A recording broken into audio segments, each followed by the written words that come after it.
I don't know if I'm up on that one. Yeah, we're going to, okay, the next thing we're going to talk about today. Because there's an article last week that through an executive order, Donald Trump was going to get rid of sanctuary cities in the United States. So in the United States, a sanctuary city, very loosely described, is a city that has decided that they will not participate in the ICE roundup and deportations. So ICE is a federal agency. They still have the right to enter into these cities, but the city has said, we're not going to use our resources to help you do your work.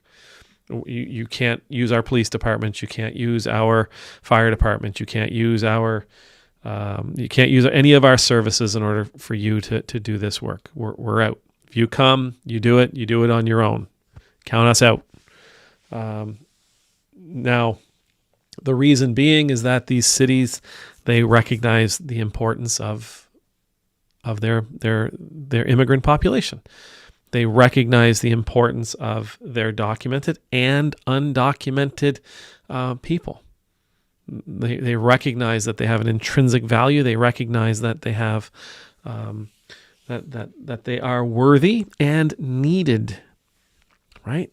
So it's not just, we love them, let's sing Kumbaya. It's these people serve a practical purpose in our lives.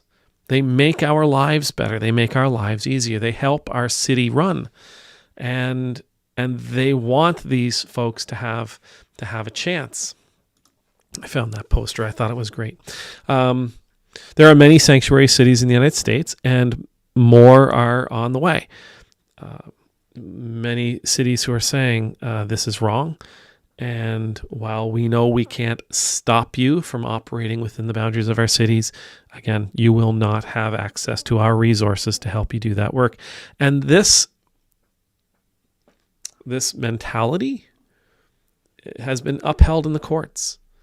That cities have the right to do this. So Trump, with an executive order, is planning to get rid of sanctuary cities. Sanctuary cities is going to be all gone. No more sanctuary cities, except for the fact that he can't do that because he would be overstepping, and he'd be overstepping into the decision-making process of what is basically another government body. So what they believe he will do is he'll write an executive order that they will limit, if not cut, federal funds that go to those cities who hold on to their status of sanctuary city. Now, this premise of a sanctuary city, it's not new. It's a very, very, very old premise. It's a very old premise. It's actually something that was written about in the Old Testament. It was written about in Joshua's book, in the 20th chapter of the book of Joshua. It's written about in Deuteronomy in chapter 4, and it's written about in Numbers chapter 35. Now, at that time, they weren't called sanctuary cities. They were called cities of refuge. And these were cities that were scattered all across the country, where people could flee to if they've done something. They could flee to these cities so that they could get a fair trial. They could flee to these cities so that they could get, so that their case would be heard. See, back in those days, there wasn't anything called due process. That due process, like we supposedly have here in Canada or in the United States, that wasn't a thing back in those days. If I were working out, let's say if I was building a house, let's just so I don't have to say building a building, that sounds weird. Let's say I'm building a house, and I'm building a house with 3 or 4 other guys, and I'm up on the roof, and nailing in shingles or doing whatever I'd be doing, and the tool in my hand drops out of my hand. It drops 35 feet and it hits one of my coworkers on the head and it kills him. I am a murderer. And his family, by law, are allowed to take my life. If they're not reasonable, if they come and say, if they look at the situation and say, oh my gosh, it's such a horrible accident, that would be one thing. I don't have to run away. I can make amends to them. I can make restitution with them. Yes, I made a mistake. Yes, I was responsible because my tool fell and killed your brother or your husband or your whoever. So I can make amends and restitution, and we can come to that agreement. However, it's entirely possible that the family looks at it and goes, there's no way that happened by mistake. You killed him on purpose. I know you killed him on purpose. We want you dead. In which case, I could run to one of these sanctuary cities so that my case can be heard. And if it's deemed that, yes, you are, there was malicious intent here, this was an act of murder, then you need to pay the price, then so be it. Or if it was a situation where, no, this was an accident, so you need to make restitution to the family. Family, you need to accept restitution, that no more blood will be spilt on this matter. They had to accept that. These cities served a purpose, same as the cities in the U.S. that are calling themselves, acting out at like sanctuary cities. They serve a purpose. The purpose is to give people a chance. The purpose is, and not for nothing, but with the way we see some of these, the way we see ICE shipping people off, shipping people out of the country. And again, it was mentioned about Mr. Garcia earlier, how he didn't get due process. He was picked up and basically sent to El Salvador. No due process. By mistake. No due process. No legal opportunity to stay in the country. You're seeing it with some of these others who have been picked up as well. There's no due process. You're seeing judges getting upset because due process has been somehow, I don't know if it's been eliminated or if it's just being ignored. So these sanctuary cities in the U.S. all of a sudden they hold even more value. They have even more importance. And let's go even a step further. For generations and centuries, churches were seen to be places of sanctuary.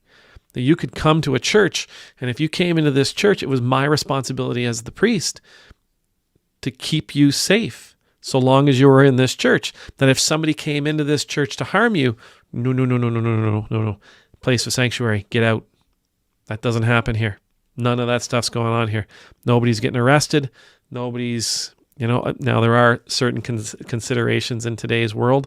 For example, if this is a person who has committed a violent crime and may commit another violent crime, then there are ethical considerations. But in a situation with migrants, the church should be a place of sanctuary. The church should absolutely be a place of sanctuary. This is holy ground. All are welcomed on holy ground, and so long as you are on holy ground, you are safe. Cities, it's the same. If folks aren't going to get a fair trial, it's even more important to hold on to that title of sanctuary city. If folks aren't going to get their due process, churches, it's even more important for you to be seen as sanctuary spaces. A place where people can go to be safe until they can get that fair hearing, that fair trial, until they can get that, until they can get their due process, right?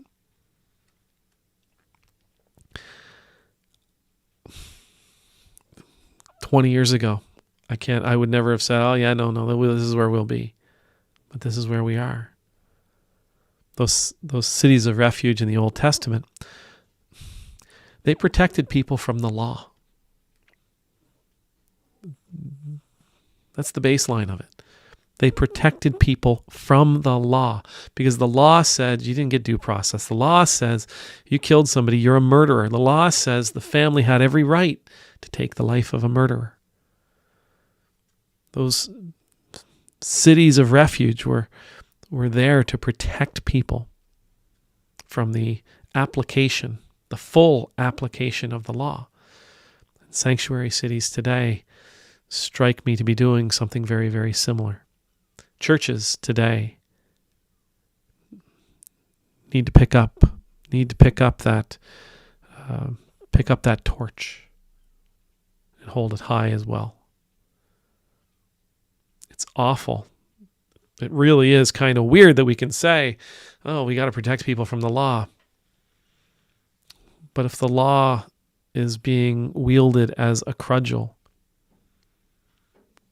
if people aren't having an opportunity to have their day in court, if they don't have an opportunity to have a fair trial, if they don't have an opportunity to receive their due process, then the law loses any of its nuance, and it simply operates as a hammer.